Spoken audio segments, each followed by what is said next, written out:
Nay, tay, napapansin niyo ba dumudugyot ulit yung Maynila ngayon?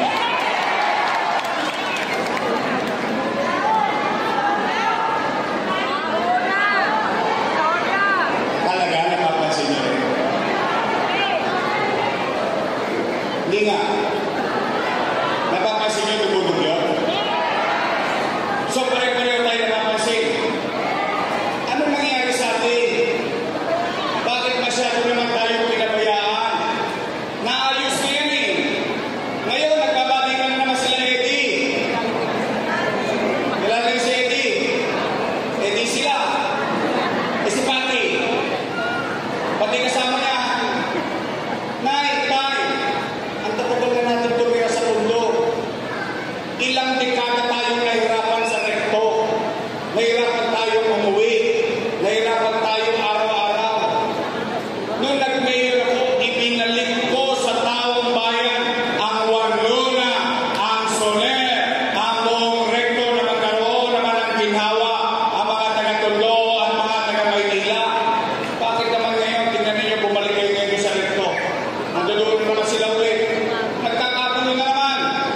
Magkakating trip na naman. Kawawa na naman ang mamamayan. Mamumuro na naman ang mga matatanda. Totoo naman eh. Nung basurero ko, naglalakad yung matanda, nasagi yung bilao. Yung matanda pa na mura, kasalanan daw niya, naglasagi niya. Pero kalsada yun. Ano nangyari sa atin na eh? Wawaglit na para wala. Tingnan nyo.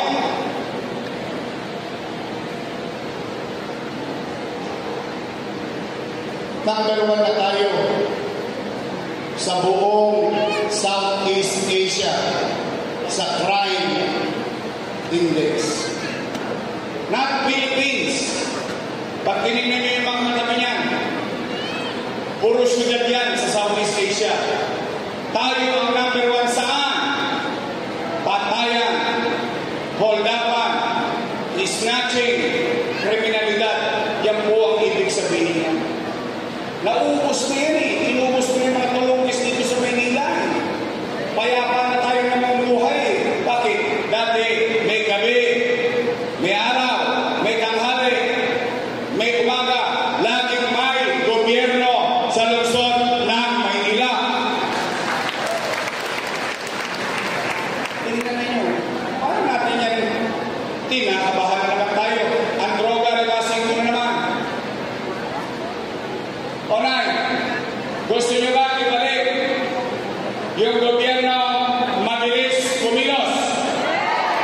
Gusto nyo ba ibalik yung gobyerno sa umaga, sa tanghali, sa hapon, sa gabi, hanggang madaling araw, may gobyerno sa lungsod ng Maynila? Then help me make Manila great again. Pangapat at panghuli para uwi na. Kasi mamaya, maraming titila ko na kaldero. Walang nagsaing sa bahay. Pag umabot ko ng alas 7, apunado pa sa Airmix. Airmix, Airmix, Airmix, Airmix, Airmix. Congressman, baka naman. Pero hindi ko nakamahalaga. Bakit? Ito ay patungkol sa pera ng taong bayan. Mga nanay ko, mga tatay ko, mga lulog-lola ko, nakalulog isipin na yung mga dating pumupuri sa akin, sa mata nila ngayon, ako na ang pinakamasama. Dahil nilabanan ko ang interes nila sa politika. Anong ipinakakalat nila? Sabi nila, si Yorme, maraming iniwang utang. Narinig nyo? Gusto nyo malaman ang sagot? Dapat lang. Bakit? Pera nyo yun. Gusto nyo bang malaman ang sagot sa akin mismo manggaling? Dapat lang din. Bakit? Leaders should be responsible to his action. Dapat maging responsable ka sa mga ginawa mo para sa tao.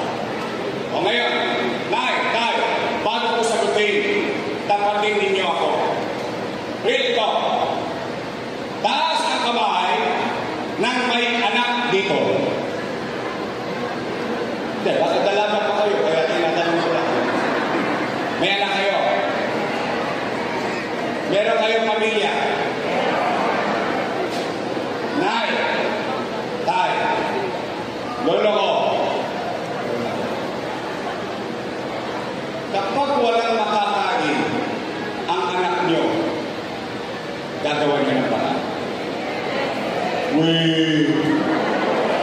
Hindi nga. Talaga? Itatawid nyo? Iraraos nyo?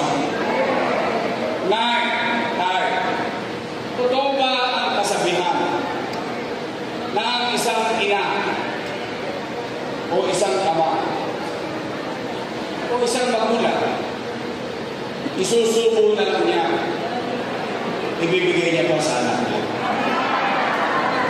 Totoo? Talaga?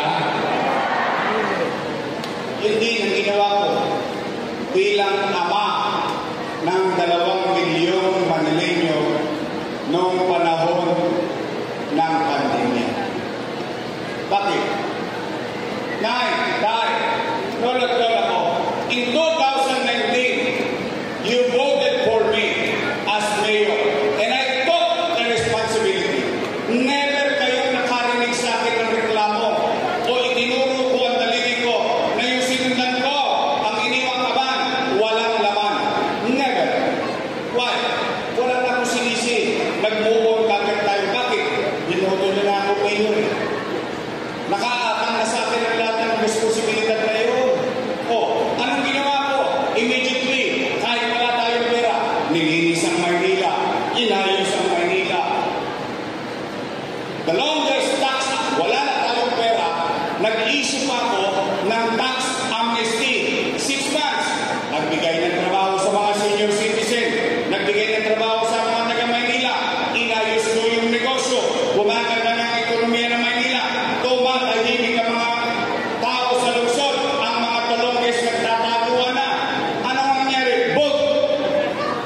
Biglang nagka-pandemya. Tanong, mauhulaan ko ba na magkakapandemya? Anong epekto ng pandemya? Wasak ang ekonomiya. Nino? Ng Maynila? Hindi. Ng Pilipinas? Hindi. Ng buong mundo. Walang ekonomiya. Walang hanap buhay. Walang hanap buhay. Walang trabaho. Walang trabaho. Walang pitsa. Walang pitsa. Walang chicha. Anong ginawa ko? Natatakot ng tao. Sa Facebook ko, ano sinabi ko? Nay, tay, mga lolo't lola ko, mga batang Maynila, pag kayong mangamba, kayong matakot, pumanatag kayo, gagawin ko ang lahat ng makakaya natin. Pag wala na akong maibibenta, wala na akong mautangan, nakita nyo itong reel rito, ipatatas ako to kay tambunding makarapos lang tayo. Ano nangyari? Ano naging epekto? Buwan-buwan, tanging Maynila lamang sa buong Pilipinas ang bawat pamilyang mayaman, middle class, mahirap tumatanggap ng food box. Hindi pa nauubos yung food box, dumarating na naman yung isang food box. Kaya ngayon iba binibenta na sa online. Okay lang, kanila naman na yun. Kaya kayo mga naparito, kayo mga nangabuhay, at least masasabi natin sa sarili natin, noong pandemya, wala